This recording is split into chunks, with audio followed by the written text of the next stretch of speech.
I'm Dr. Nick Clifford. I'm a Senior Fellow in Executive Education at Alliance Manchester Business School.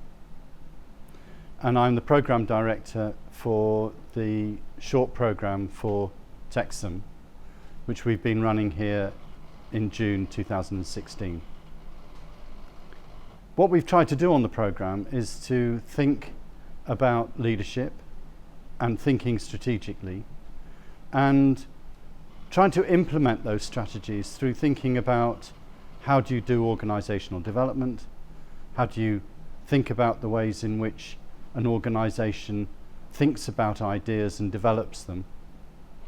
And we've also talked about analysing problems and thinking about exactly what kind of action strategies we should be adopting.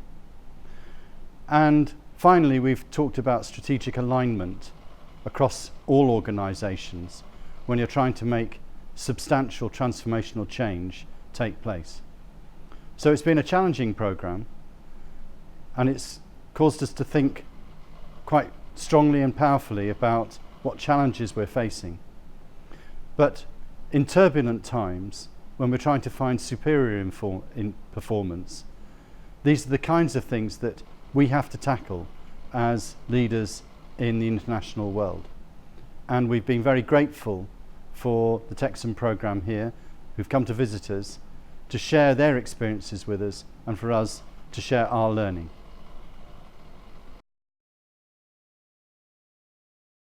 My name is Paul Evans. I'm a lecturer at the Business School and I lecture in leadership and management development. In today's presentation for TEXEM, I've talked about leadership and leading change, specifically within complex organisations. I started off by talking about change and thinking about change and about where we get our experiences from in terms of managing change. And then from there on, I looked at some evidence to suggest that the world is changing faster than we can learn about it, which creates a problem for us in that our environment is changed to the extent where our previous experiences are no longer really relevant for the future. And then I also added to that an additional complexity by suggesting that the way that we have traditionally responded to complex environments is to make the organisation more complicated than it really needs to be, and that's something that I labelled as being misorganisation. So in terms of responding to that, is that the leader needs to respond in a way which is different to the way that they may have done traditionally. Traditionally, one might rely upon one's experiences and also one's authority and power in order to be able to enact a decision. But if you don't know what the world out there is really doing, because one man cannot see the whole sector, the whole of the organisation, man or woman for that matter, is that you need to therefore change your behaviours in terms of seeking to bring together a more collaborative or a dispersed view, or a more collaborative way of thinking about solutions to complex problems. And from there on in is that we talked about numbers of ways in which we can create alignment between leaders and followers. We also talked about how one might work within one's own power structures. And then finally, we also talked about politics and politics within organisations and how one can lead that. In conclusion, what we talked about was that choices that people have is that everybody has choices, and choices that we make or break our leadership, and if they are congruent with their own system of values, then there's a fair chance that you, as well as those people that have seen my presentation, have got a chance of being able to take away something from it which they can enact when they get back into the workplace, which will help them be able to manage and lead change in a more effective way than they did before.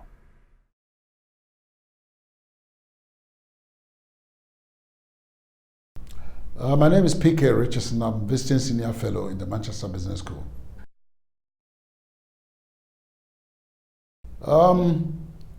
What I spoke about was strategic leadership, and I started by talking about the fact that in every area of human endeavor, good leadership is the main ingredient for success, and that if good leadership is missing, then nothing can actually be achieved in every area of human endeavor.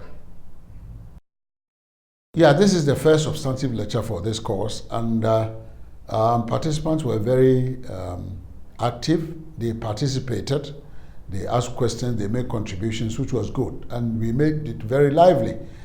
Executives learn more when they have fun in the class, and I made sure that they enjoyed what I was teaching. There were a few jokes, and they all participated in it. So it was a very good time. People learn more when they have fun, and we had great fun today. Yeah, what I expect these guys to take away is the fact that unless they can show leadership in whichever area they are responsible for, they cannot achieve much. And they may say that, no, things are bad in Nigeria and the system is corrupt and so forth and so on.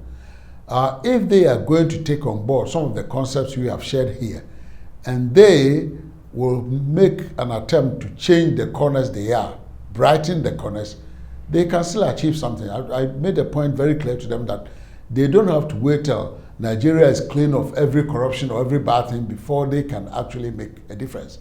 If they set their minds to it, they can apply some of these concepts in their own area and make a difference and get the satisfaction of actually making a difference, which is the main purpose of this course. We are very happy to work with TEXEM on these programs. I realize, and being originally African, that leadership is the biggest problem in Africa. People do not understand the issue of leadership. They think getting into positions of authority is a chance for them to help themselves. Rather, leadership is about working with people to achieve common goals which everybody can enjoy. And that is what we plan to continue to do with African senior people who come to the Manchester Business School.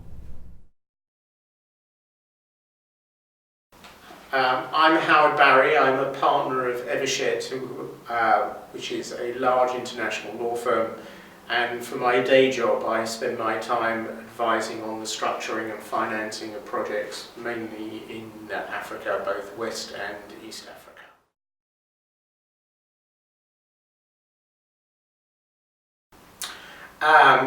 In terms of my work, and what inspires me is the fact that I can apply my knowledge and experience of financing and projects on a continent which clearly has significant needs, and if I can use my skills and experience to make more projects happen, it will have a massive positive effect on local communities, and that will be, for me, a great reward for the work that I do.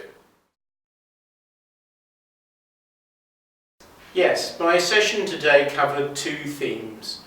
The legal profession in Nigeria is growing increasingly sophisticated and competitive, and I wanted to share with the attendees on the course some of our experiences in terms of how they might go around selecting a lawyer and how they should, in broad terms, get good value for money, if you like, and to share with them some of the experience that we have now in terms of the competition for work and how we go around achieving it. The second theme of my presentation was which focused a bit more, if you like, on terms of leadership in tumultuous times, which is the theme of the course. I suggested under 5 themes how businesses and also public sectoral organisations should think about dealing with tumultuous times. I personally am an optimist, and I also believe fundamentally that cost cutting, which is normally management's first solution to how you deal with challenges to your business, is the wrong way of looking at it. And I was suggesting ways that businesses should think about expanding, thinking about financing opportunities and also how to restructure their financing.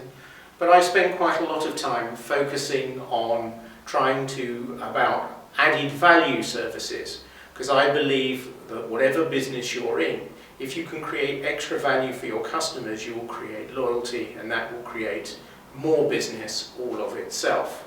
Too often I feel that businesses think about how they can continue to do the same thing better, rather than how they can adjust their business model just a little bit in order to create opportunities. Another aspect that I focused on was to try and identify latent demand, which was going to create additional demand or an additional business which people didn't know existed. I used, for example, the growth of Costa and Starbucks in the UK as creating effectively completely new businesses in the UK which didn't previously exist. And I identified some suggestions for different kinds of industries which were represented to give hopefully some thought-provoking